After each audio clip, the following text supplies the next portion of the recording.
এবার আপনি যদি আপনার সন্তানকে দায়ী বানাতে চান, আপনি যদি আপনার সন্তানকে আলেম বানাতে চান, তাহলে আপনার সন্তানের সামনে তিনটে স্তর আছে।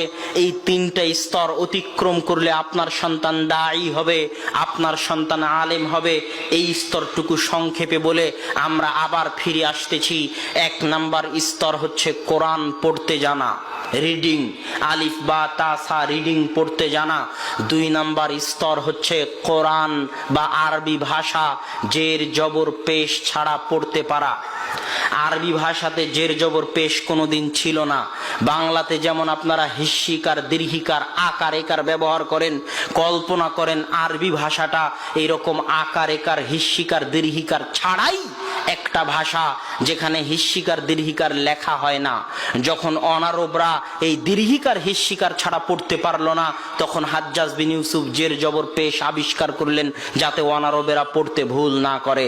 এই জন্য দ্বিতীয় ধাপ হচ্ছে আপনার সন্তানকে জের জবর পেশ ছাড়া আরবি পড়তে এবং বুঝতে পারতে হবে। এটা অনেক কঠিন ধাপ। তৃতীয় ধাপ হচ্ছে, এই ধাপ অতিক্রম করার পর ইসলামের জ্ঞানের যে শাখাগুলো আছে, ইসলামের জ্ঞানের অনেক শাখা আছে।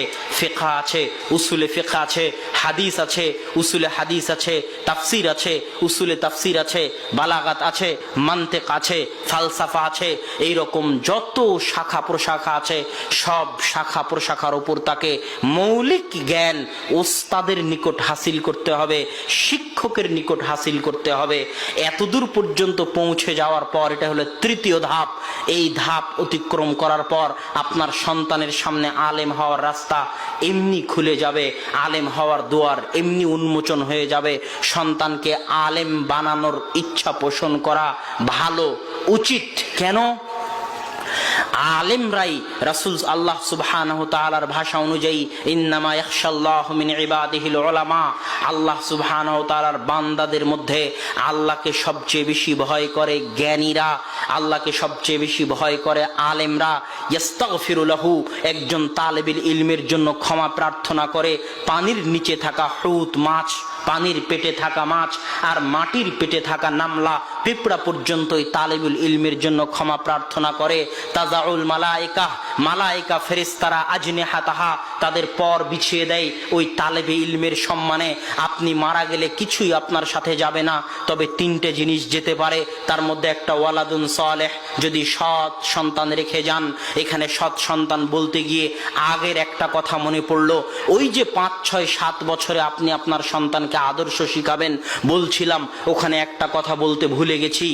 আপনি যদি আপনার সন্তানকে বিসমিল্লাহ বলা শিখাতে পারেন, আপনি যদি আপনার সন্তানকে বাড়িতে ঢুকলে আসসালামু আলাইকুম বলতে হয় এটা শিখাতে পারেন, আপনি যদি আপনার সন্তানকে ডান হাত দিয়ে খেতে হয় এটা শিখাতে পারেন, আপনি যদি আপনার সন্তানকে ঘুমের দোয়া শিখাতে পারেন, আপনি যদি আপনার সন্তানকে বাড়ি থেকে বের হওয়ার দোয়া শিখাতে পারেন, আপনি যদি আপনার সন্তানকে গাড়িতে উঠার দোয়া শিখাতে পারেন, তাহলে মরা পর্যন্ত আপনার সন্তান যতদিন সালাম দিবে, যতদিন বিসমিল্লাহ বলবে, আপনি তার ওই বিসমিল্লাহ আসসালামু আলাইকুম বলার নেকি কবরে বসে পেতে থাকবেন।